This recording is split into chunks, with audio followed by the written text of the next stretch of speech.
Bom, gente, tudo bem?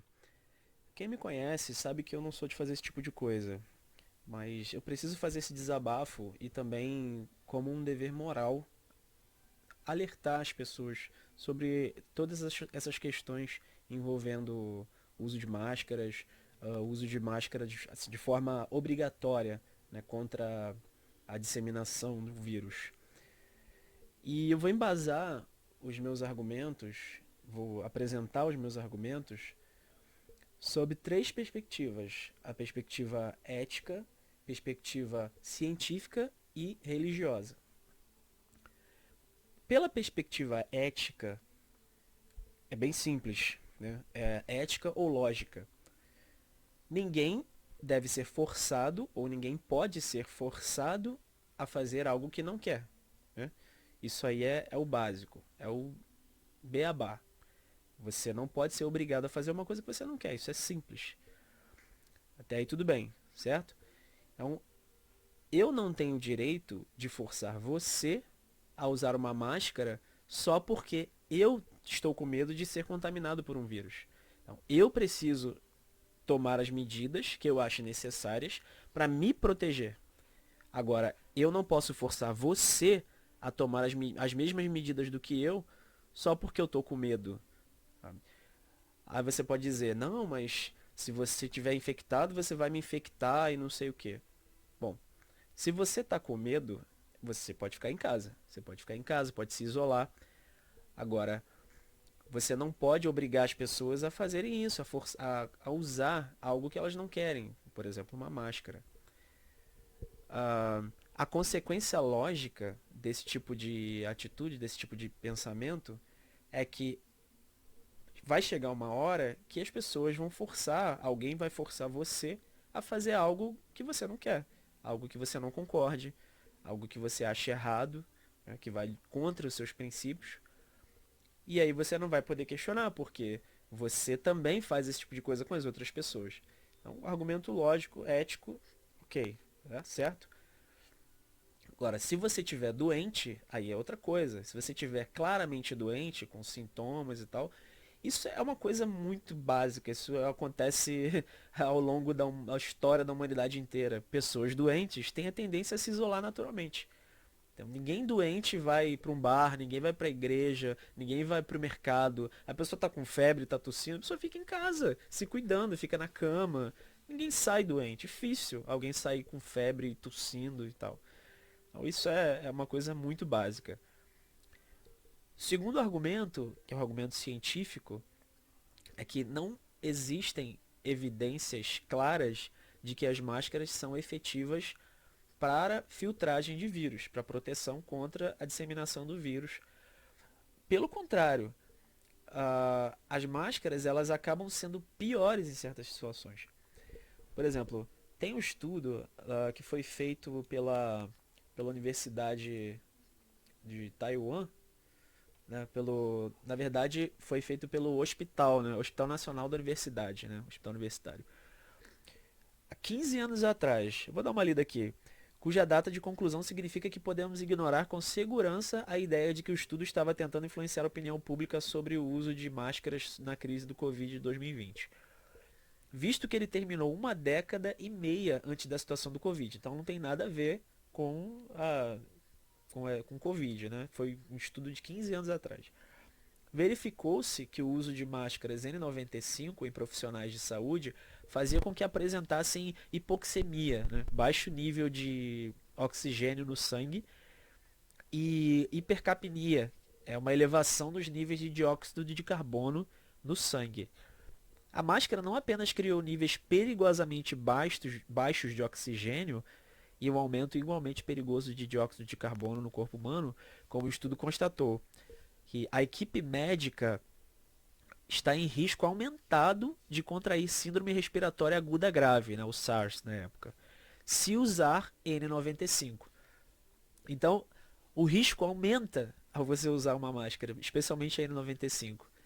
E as máscaras cirúrgicas também não servem em ambientes contaminados, em ambientes insalubres, por exemplo. Ela serve em um bar, por exemplo, um mercado, numa igreja. Ela serve em ambientes estéreis e serve de 20 a 30 minutos só. Depois perde o efeito totalmente. Perde a funcionalidade, né? E as máscaras de pano, cara, nem se fala, é piada, né? Máscara de pano é piada. Chega a dar vontade de rir quando eu vejo as pessoas usando máscara de pano, achando que estão se protegendo de alguma coisa. Essa falsa sensação de segurança é péssima, é horrível. A pessoa achar que está protegida, sendo que quando você está usando máscara, você vai colocar a mão nas coisas e vai levar a mão na boca, vai levar a mão no nariz. Por quê? Você vai toda hora ajeitar, vai comer alguma coisa, vai tirar, vai baixar a máscara, vai beber uma água, um café. Você vai ter que tirar a máscara uma hora. E você, ninguém se preocupa, as pessoas tiram de forma errada e não sei o que, coloca a mão no rosto. Ninguém toma cuidado com nada, na verdade.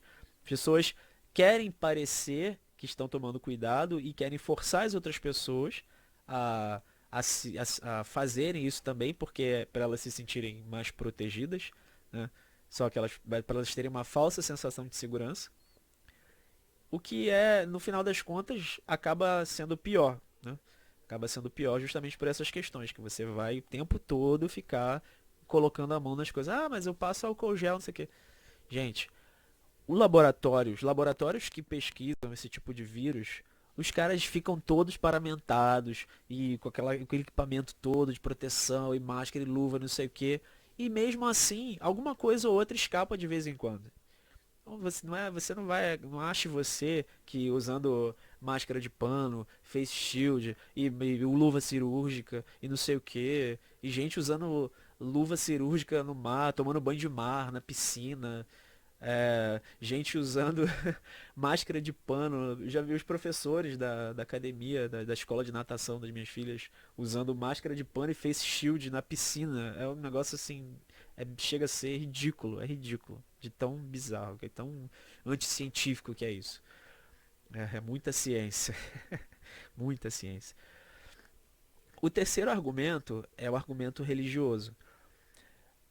Assim, esse argumento a quem interessar, né? Para quem tem fé em alguma coisa, em alguma divindade, um deus e tal, ok, esse argumento vai funcionar para você. Deus criou uma coisa chamada sistema imunológico, que é um sistema um sistema perfeito que foi desenvolvido para justamente proteger a gente de doenças.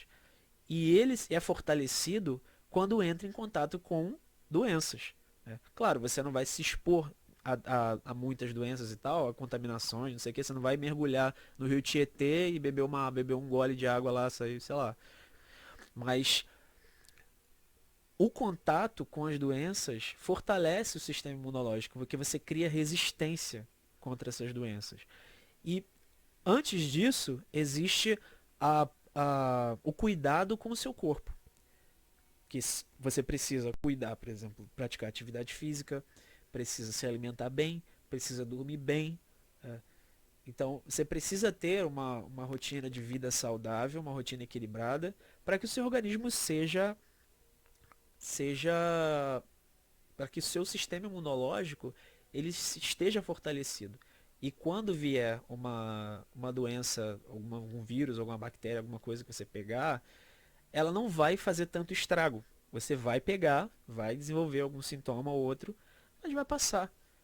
Você pode ver quem são as pessoas que são mais afetadas pelo o vírus, pelo Covid-19. Justamente as pessoas que têm problemas de saúde pré-existentes.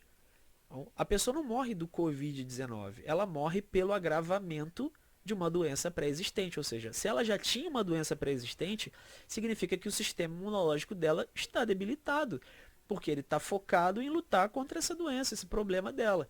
Então, se vem outra coisa, acaba enfraquecendo o sistema, como um todo. Eu não vou explicar a questão tão a fundo científica, mas porque eu já expliquei o argumento científico, mas quem quiser esses detalhes mais dos artigos científicos, as fontes que eu usei, eu vou deixar o link na descrição com todos esses detalhes. Então não adianta se o seu organismo, se o seu sistema imunológico, o seu sistema de defesa tiver enfraquecido, não tem remédio, não tem vacina, não tem nada que funcione. Não vai funcionar. O seu corpo ele tem que estar fortalecido para qualquer medicamento funcionar. Porque o medicamento ele vai ajudar o seu sistema imunológico. Ele vai colaborar com o sistema imunológico. O medicamento não vai resolver o problema. Ele não vai. Você vai tomar magicamente e vai resolver. Não. Se você não tem um sistema imunológico forte, não vai funcionar. Ok? E a última coisa que eu queria falar sobre leis. Sobre leis e obediência cega. Uma coisa que eu ouço muito as pessoas falarem é que se tá na lei, tá certo. Se tá na lei, tá certo. Ah, é a lei, tem que obedecer, tem que respeitar.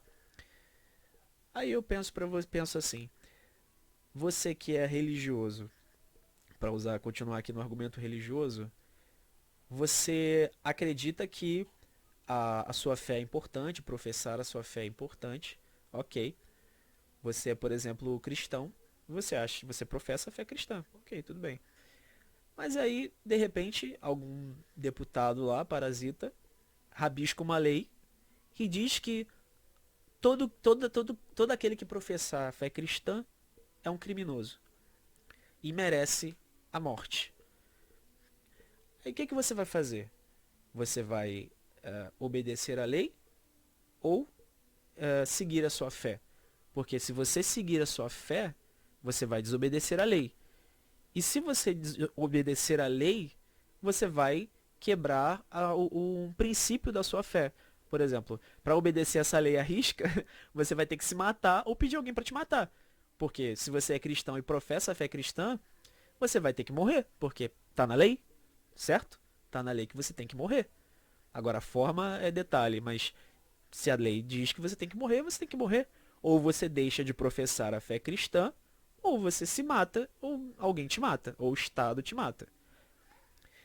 Então, o Martin Luther King, ele falou uma certa vez, num dos discursos dele, que as leis injustas, nós temos o dever moral de desobedecer leis injustas.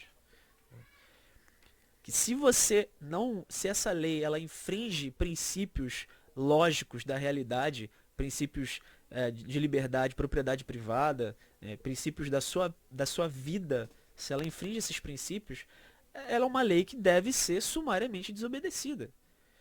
Por exemplo, a máscara. Dadas todas essas questões, as máscaras fazem mais mal do que bem. Então, eu não vou causar um mal para minha vida porque alguém rabiscou uma lei e disse que eu tenho que usar. Eu tenho que usar para supostamente proteger certas pessoas, para supostamente não disseminar vírus, para supostamente não ficar doente e sobrecarregar o SUS. Gente, onde vocês estavam? Quem defende esse tipo de argumento de sobrecarregar o SUS? Nos últimos anos da sua vida, onde você estava? Estava na caverna? Porque o SUS nunca funcionou. O sistema de saúde estatal nunca funcionou. O SUS sempre esteve sobrecarregado. Sempre. Desde sempre. Sabe? Esse argumento não tem o menor cabimento. Porque tudo que é do Estado tende a não funcionar por causa da tragédia dos comuns. Que basicamente é se algo é de todo mundo, algo é público, não é de ninguém. Ninguém cuida, né? Se é público, não é de ninguém. Essa é a verdade. Se você quiser mais detalhes técnicos sobre essas questões, de alguns argumentos que eu deixei aqui, argumentos éticos, lógicos, de propriedade privada, eu vou recomendar o canal Visão Libertária. É só pesquisa no YouTube lá, Visão Libertária, que você vai achar, eles explicam com muitos detalhes, com bastante didática, todas essas questões você vai entender legal.